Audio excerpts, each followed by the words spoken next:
Welcome to the Bald Brad Show. Our lead story of the day is regarding the state of California is one step closer to implementing reparations. This one's insane. We're going to break it down for you, folks. Before we jump into anything, though, support a true American patriot by hitting that like and subscribe button. Leave us a short, sweet comment down below. The question of the day for the comment section is this: are you in favor of reparations? And if so, what type of reparations? And if you're not for reparations, let us know why. We would love to hear from you. Well, California's Reparations Task Force voted in favor of multiple recommendations, not just one, multiple, Saturday night, that could cut a minimum of, get this, you're sitting down, folks, a minimum of $360,000 in checks to eligible Black residents. That's a minimum. We've heard stories in the past regarding this task force approving millions of dollars in checks per each eligible Black resident. Now, why is it just strictly Black residents? I have no idea. There's many races that were involved in slavery, of being slaves themselves, but we're just limiting it again to Black residents. Well, the 9-member committee gave final approval at a meeting in Oakland to a hefty list of proposals aimed at rectifying racial inequalities across the state. Well, reparations are not only morally justifiable, but they have the potential to address long-standing racial disparities and inequalities. This came from Representative Barbara Lee, Democrat of California, said during the meeting. Well, I would also like to point out that one of the proposals that we've covered here was giving eligible Black residents the eligibility to buy a home, a multi-million-dollar home, for $1. Again, for $1. Furthermore, you have to love the fact that in their phrase, in their quote themselves, they said, but they have the potential to address long-standing racial disparities. No actual proof, by the way, but it has the potential. See, the potential is enough to spend $800 billion, which is what this is going to cost. Yes, you heard me correctly, $800 billion minimum, which blows our budget out of the water. Almost $1 trillion is really what it's going to be to do something like this without any proof that it's actually going to fix anything. It's insane. It's literally insane. You also got to add in there this whole idea of rectifying racial inequalities, but the fact that it's morally justifiable. Morally justifiable for whom? I didn't have any slaves. Furthermore, those that are living today weren't slaves either. So you're making those that are living today pay for the injustices of those in the past. And furthermore, you want to get into morally justifiable? Check this out. Just hear me out on this one. You could potentially have the situation in terms of a Black resident receiving reparations because they're Black, and somehow they were linked to slavery at one point, but also their family members were slaveholders at one point as well. So what do you do in that scenario? Are they eligible for it? And that person that was once a slave owner, the people that are still in California today that were slaves of the slaveholder that was also Black, could also receive reparations. Wrap your head around that one. The panel's first vote approved a detailed account of historical discrimination against Black Californians in areas such as voting, housing, education, disproportionate policing, and incarceration, and others. So it's about racism. It's not about slavery. It was about injustices in the past, but they're going to count that towards reparations. California was not a slave state, folks. So somehow we're paying for the injustice of slavery by somehow absorbing that with the idea of voting, housing, education, disproportionate policing, and incarceration, and other things. The group recommended that the state create a new agency that could provide services to descendants of enslaved people to calculate what the state owes them. I don't know how that calculation happens. The amount of variables that goes into this is insane. Many of you know I teach mathematics.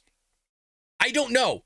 Trust me, I've thought about it. I don't know how you come up with a formula and an equation and be able to figure out the deviation that you would have had in terms of per Black resident that was a lineage or was an ancestor of a slave. Because that could deviate in so many different directions on so many different things. How do you get to it? I don't know. I really don't know. Though the task force didn't specify what compensation would look like, of course they didn't, because they love just shouting things out there. Democrats just love shouting things, and we'll figure it on the back end. It approved a section of the draft report stating reparations should include cash or its equivalent. You want a house? You want a brand new vehicle? We'll take care of you, folks, on a taxpayer dollar. Not a big deal. Not a big deal. So earlier iterations of the reparations package suggested paying out $360,000 to each eligible Black Californian. Some economists estimate that the project could cost the state upwards of $8 billion. Now, that is more than 2.5 times our annual budget, folks. But the Democrats don't care. They love spending money. Look at Joe Biden's handing out stimulus checks like they're hotcakes. That didn't have any effect on the economy whatsoever. The final figure is yet to be determined. It's yet to be determined because that's a lowball number. It's going to be in the $1 trillion range. The state would calculate the total per individual based on numerous factors, including whether they or a family member was incarcerated, whether they faced housing discrimination or other prejudicial factors. You got folks. It's not about slavery. That's the thing. It's about the injustices in totality of the past and having those that didn't commit those injustices today pay for the injustices of those of the past. That is morally wrong. We didn't do anything. That's literally stealing. It's actual theft. And I would also point out, this is the thing that isn't talked about at all. And it's regardless of race, by the way. Regardless of race. If it takes you multiple generations to fork your family tree, you're doing something really, really wrong here in the United States. You are doing something really, really wrong. People go, well, you're a white person. That's racist or discriminatory or bigotry. You don't understand what they lived through and all these other things.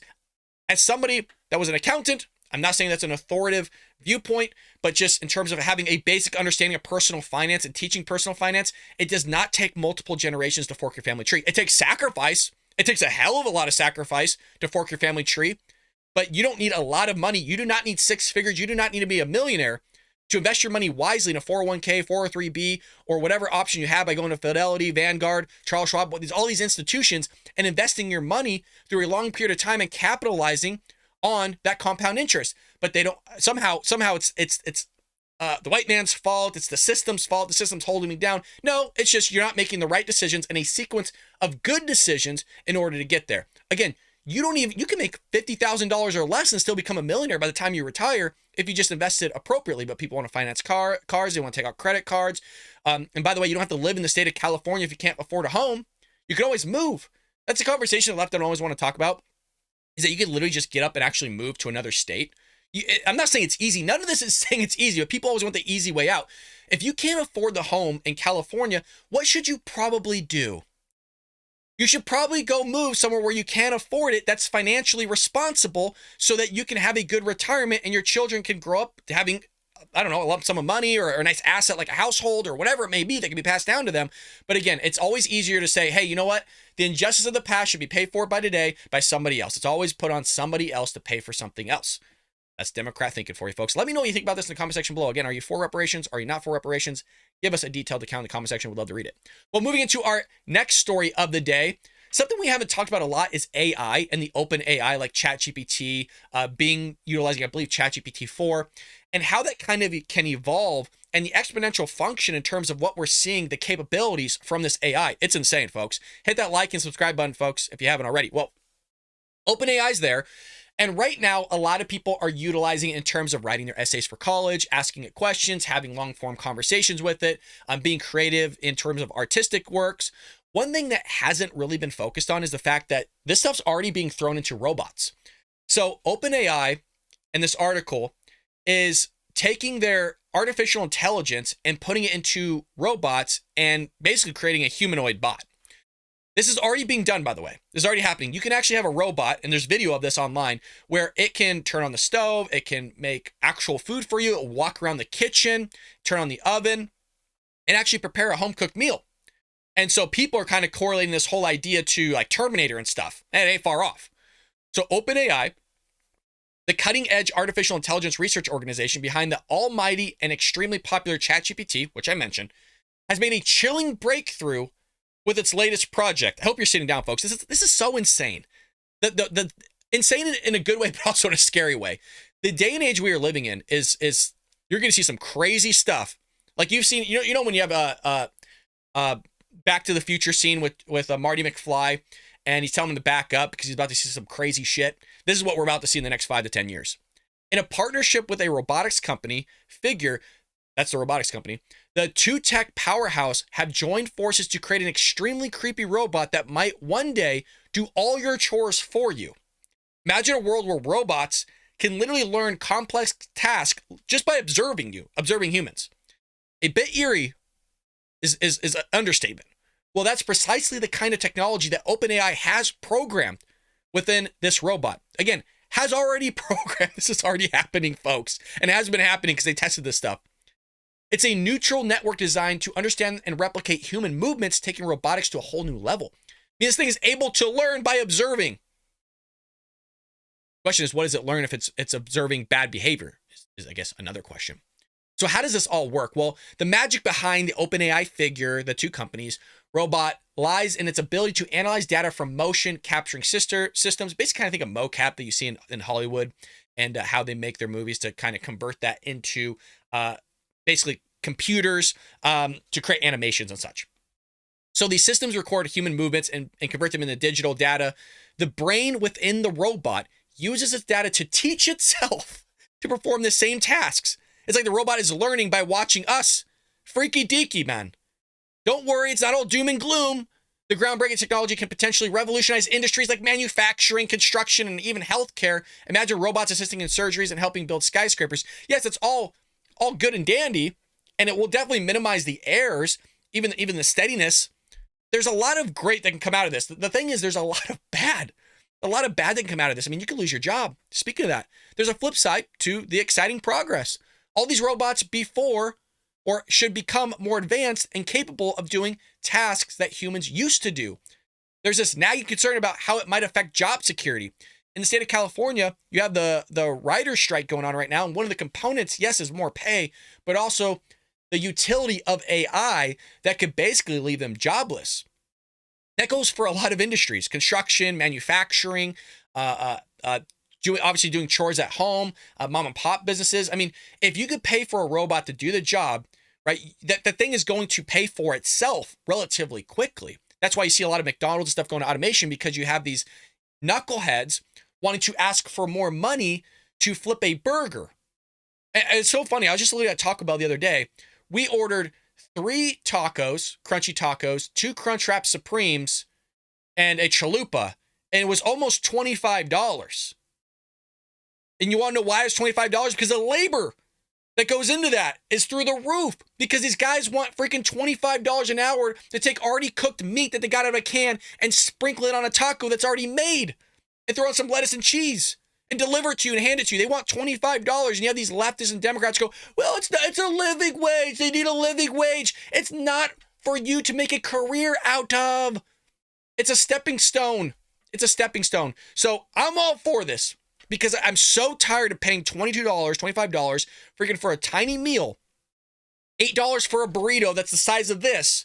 And yeah, I'm bitching and complaining right now because I'm tired of it. And you know what? You're going to price yourself out of the market, because now you're going to compete with artificial intelligence, which is already happening at Taco Bell. There's a full service automation that's taking place. McDonald's, you have Carl's Jr. implementing artificial intelligence in their drive-thru to minimize the mistakes that are being made by human beings. The same people that you go, hey, can I get a kid's meal? And you open up your kid's meal, there's no toy, there's no fry, they can barely get the soda right and make a cheeseburger correctly, want $25 to make your meal. It's insane. I so hope they get priced out of the market. I'm not for people losing their jobs necessarily, but when you sit there and continually make something of what it's not supposed to be, you're only creating more of a problem for yourself, and they don't see it. And that's why Thomas Sowell says that always the end result of minimum wage is zero. So it will happen. It's going to happen, because it's going to be a lot cheaper to sit there and depreciate this asset, meaning a robot, that you don't have to pay for insurance, right? You don't have to deal with the human resources aspect of whatever's going on in the company. It's going to happen, you guys. Within the 5 to 10 years, you're going to see full-on robots like you've seen from iRobot, from Will Smith to Terminator, making your food for you. And you know what? It's probably going to taste really damn good. So, however, it's not just the jobs that are going to be lost here. There's also the ethical side of this whole thing. So, as robots and AI systems become smarter and more autonomous, we have to ask ourselves some tough questions. What kind of responsibilities do we have towards these AI systems? How do we use that basically what we developed, and be able to use it ethically and safely? You know what's interesting here is and for those that have read the book, you know what I'm talking about. There is a small idea to what's taking place here in terms of ethicality with what's in our book, Trojan Horse: How the Left is Destroying America. Now, what it's talked about here is in terms of slavery and trying to get in the mindset of the founders of how they could possibly think of human beings as not being human beings, meaning they looked at slavery as just like a piece of property. They didn't look at them as actual human beings. This is the only connection I'm making here. And also I want to, plug the book a little bit here. Go on Amazon, Barnes & Nobles, Walmart. You can get it pretty much anywhere. But what's talked about here is, does this have the potential to roll into giving rights to these robots and artificial intelligence? And that's what you kind of see in the movie iRobot with Will Smith. And obviously we don't know because it's never happened before, but you're getting some really interesting ethical and safety issues, because if something's able to learn, what do we actually classify as intelligence? What do we actually classify as a right? We're We're going to get some awesome conversations. A lot of implications here, a lot of good in terms of medical field. Again, a lot of good in terms of progressing our economy and our globe. But this has some serious, dangerous ramifications to it. Are you guys in support of this AI movement? Are you supportive of robots taking over people's jobs? So many fascinating conversations we can have in the comment section. Please leave us a comment. It does help support the show. Moving into our last story of the day, folks. Title 42 expires May 11th. Are you ready for the flood? Are you ready? You ready for Noah's Ark of human beings coming across the border? Well, folks, they've been lining up already. They've been lining up since May 4th. They're lining up at the border. Hit that like and subscribe button, folks, if you haven't already. So Title 42 is going to expire. You're going to have a massive bleep storm taking place. The Biden administration is going to send 1,500 troops on top of the 2,500 National Guard troops we already have there that aren't going to take care of any sort of policing or nothing like that. It's just going to be administrative work. We did a short the other day. In 2018, Kamala Harris said that this was inappropriate to send our troops to the border. But now in 2023, it's okay when Joe Biden does and the Democrats. You see how that works, the double standard there? Just 5 years later, 5 years ago, she's ripping on Donald Trump and the Republicans. Now, fast forward 5 years in the future, it's all of a sudden okay when Joe Biden and Democrats do it, as if we weren't able to go back in time and actually look at the knuckleheads in the statement that they're making. Go figure. Well, migrants lined up and are lining up at the U.S. Mexico border on Thursday as hundreds of would-be asylum seekers. It's more than 100, you guys. This is for May 4th, okay? May 4th. They still, as of the recording, they still have what, like 2 more days, something like that. Asylum seekers await their chance to sneak into the country illegally. Migrants are camped out near the border town San Ysidro. I'm mispronouncing that, forgive me. In California. This is only California, okay? It's not Arizona, Texas. It's probably a lot harder to get through on the border of California than it is Arizona, Texas. So again, it expires the Trump era COVID that basically allowed you to deport illegal aliens due to the pandemic. Well, the Biden administration, again, will send 1,500 troops. That's already joining the 2,500 that's already there. But so far, the president has ignored Republicans' pleas to extend the emergency powers that allow authorities to deport migrants without hearing their asylum case. One thing we have to understand here is they're ignoring the Republicans because they want this to happen. And you might go, well, Brad, Title 42 is expiring. You know, what are they going to do? Folks, the White House is the one that pushed that whole starting point to happen in the first place. They're the ones that looked at it and go, hey, we don't need this anymore. We don't think COVID's an issue. The pandemic's over. And so they go, well, what about Title 42? That's a Trump era pandemic policy that should expire then. They're the ones that instituted this, and they were actually questioned by Jackie Heinrich of Fox News during the White House press briefing on that very issue. And Jackie Heinrich goes, well, you're the one that implemented it. And then Karine Jean-Pierre goes, oh, well, we're just following the law. And Jackie Heinrich goes, well, yeah, but you're the ones that implemented. So you basically want this to happen. So why you act like you don't? And you're just kind of hiding behind it like, well, it's the law, so we're going to follow it. You wanted this bleep storm to happen. And oh, it's going to happen. You have Ken Cuccinelli, who served as Deputy Secretary of Homeland Security in the Trump administration, told Fox News the U.S. will face a surge in asylum claims he branded as an invasion. I said this was an invasion like a year and a half ago. We did a short on that as well. I uploaded it, and you wouldn't believe the pushback that we got from the progressive left. The comparison that I made was when Vladimir Putin invaded Ukraine, he sent 120,000 troops into Ukraine. Granted, they had weapons. Now, when we have 2 million people pour across the border illegally, both with weapons, with drugs, raping children, sex trafficking, all those things, we can't make that comparison. That's not an invasion. 120,000 people invading an actual country versus people just walking across the border illegally with drugs, with weapons, sex trafficking, raping children, all those other things. The Democrats are going to turn a blind eye to it. Do you see the insane logic from that party in the progressive left?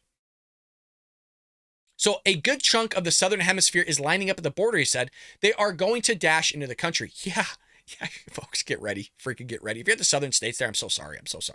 The administration doesn't care. Nope. Not only do they not care, they actually lie about it. They say the border's secure. And Kamala Harris has been there once. Joe Biden went there for 3 hours, didn't see a single migrant, by the way. And if you recall that story, you had thousands of migrants in the streets to the very area that Joe Biden was going to be in 24 hours. And when questioned about it on how they all disappeared, you had Karine Jean-Pierre on the podium just saying, well, it was just a coincidence. We don't really know how that happened, but yeah, it's just a happen chance. It just so happened that he showed up and they were all gone. A deal was struck with Mexico on Thursday for the country to take back Cubans, Haitians, Nicaraguans, and Venezuelans who are rejected from the U.S. border from next week. Well, of course, of course they're going to take back those that aren't in their country. Of course. And by the way, you have Korean Jean Pierre going, oh, this is 70, 90% of it immigrants. You're still shatting records, lady. You're still shatting records. This is a hemispheric challenge that demands hemispheric solutions, DHS Secretary Alejandro Mayorkas said. This guy's evil. This guy's so evil. He's the bald-headed guy that we see so many times. He's the one that literally told Congress many of times that the border's secure, and now he's saying it's a hemispheric challenge. Now it's back to a challenge. Before it was just a situation. So in challenge, situation, never a crisis. Now they upgraded to a challenge. So maybe we're working in the right direction here. Maybe at some point we'll get to a crisis. Working with our neighbors in the region, we can and will reduce the number of migrants who reach our southern border. BS. We literally have tape of the Mexican authorities guiding busloads of illegal immigrants to the border. You're telling us they're on our side? It's so bullcrap, and people believe it. People actually believe this nonsense. But the Republican-led House of Representatives, the lower chamber of Congress, is planning to pass tougher immigration laws. Good. Maybe we need tougher immigration laws. I'm not saying like in all totality it should be that much harder, because I do think we need a reform of what's taking place. But how about we build a border wall and stop this stuff from happening? You have a Republican senator from North Carolina, was it Tom Tillis, his name is, I believe, said the end of Title 42 sets a table for Congress to craft new legislation amid predictions of a surge in arrivals. You would think that if you're going to remove a certain policy, which again, I think there is a good argument to remove Title 42, because it was a pandemic era policy, and for us conservative Republicans, we can't say that COVID's done and COVID's over, but at the same time, let Title 42 stay in place. And my logic's linear. I don't think Title 42 should stay in place, but if we're going to remove it, you replace it with something else that basically stops the bleeding. If you remove the Band-Aid that was there for the bleeding, and then you start gushing blood again, what should you do with the Band-Aid, folks? Do you just leave it off so you just keep gushing blood, or do you sit there and find a resolution to fix the damn thing? Find a resolution, and they don't want to do it. They just want to open the borders, and they're going to sit there, oh, it's figured. It's like you gushing blood and the doctor going, don't worry, we fixed it. You're like, there's nothing there. No, it's there. You just can't see it. You're hallucinating. They're like gaslighting you, but I'm bleeding everywhere. No, we fixed it. There's a Band-Aid there. No, you're fine. You're fine. Go home. That's basically, in a nutshell, what's taking place. I hope you're sitting down for this number, folks. Hope you're sitting down. More than 2.3 million migrants tried to illegally sneak into the United States across the Mexican border last year, according to U.S. Customs Border Protection. It's add on basically another million to that. This is up to 1.7 million people in 2021, just over 450,000 the previous year. These are insane numbers. Emergency powers to remove migrants, known as Title 42, came from the 79-year-old federal law that Trump used from the state of the coronavirus pandemic. You have a $16.6 billion border barrier along the frontier with Mexico, and you got a bunch of border walls sitting there in the desert. And as I've always mentioned, if you're an old-time listener to the Bald Brad Show, you would know what I'm about to say in terms of you have the states like Arizona and Texas trying to build makeshift border walls, and the federal government that says they want this to stop happening in terms of, illegal immigrants pouring across the border secure and all these things. The EPA comes in and says, hey, you can't do that. It's on federal land. You're ruining the environment. Folks, it's in the middle of a desert. You're not removing anything. Nothing's happening there. Okay. But this is what they do because they want this to happen. And the long-term goal, and this is what I firmly believe, this is our prediction of what's going to happen. Right now, you have upwards of 22 to 25 million illegal immigrants in the United States presently. Folks, that's more than half of our states in population. Like if you look at the states themselves, most of the population, right, it's like kind of on the border states. It kind of loops around a little bit. What's going to take place is I think at some point they're going to build a border wall. At some point, whether it's Democrat or Republican, and then the conversation is going to be, well, hey, we stopped the bleeding. We did what you wanted. We got the border wall. Everything's secure. There's not people pouring across anymore. Let's go ahead and talk amnesty now. So now you have amnesty at this point of probably close to 30,000 illegal immigrants in the country. They're going to talk amnesty. Which way do you think they're going to vote for? Just which way? Which party sat there and just let them pour in just willy-nilly and just cut the line in front of everybody else? Who do you think they're going to feel entitled to vote for? Feel pressured to vote for? Democrats, folks. Yep, you were right. Democrat Party. That's who they're going to vote for. You think we're ever going to get president elected again? So now you just poured in 25 million people, and that's going to be diversified through other states and kind of swing the vote because it's already close as it is in some of these swing states. You don't think that's going to have any sort of ramification on anything? It's going to be insane stuff, but folks, people vote in a certain direction. You got to get Republicans out there. And look, I'm not saying Republican candidates are always the greatest, but It's your best option, folks. It's your best option. Well, support the show. Head over to Amazon, Barnes & Noble, link in the description. Pick yourself up a copy. If you got a friend or family member that's conservative, hey, great birthday gift. Cheap birthday gift. Prices are in the link down below. Hit the join tab. Join us. We have a community here. We're trying to grow it, folks. Many of you give us a super chat, which is awesome. I'm always thankful. You guys sending your money is all you need to do, folks, is just hit that like and subscribe button and leave us a comment down below. If you feel like you want to give money, please do so. It all goes back into the show. It goes back into advertising and stuff like that to grow the show. It's not like I'm pocketing this stuff. Actually, I'm hemorrhaging money on this stuff because I want it to grow so much. So most of this stuff, I'm working a second, third job to be able to pay for to make it bigger because I love doing it. But please don't feel like you have to send your money. If it's something you want to do because you really feel like you get enjoyment out of the show, you feel like you get something out of it, then yes, hit the join tab, $4.99, $9.99 a month. Support the book. We got merch. We got all that stuff on baldbrad.com. Would love your support. Don't get me wrong. I'm not going to sit there and not take people joining us, but I'm just thankful enough for you guys just to sit here and watch it all the way through and engage in our community and hang out with me in the morning. So thank you so much, folks, and I'll see you tomorrow here on the Bald Brad Show.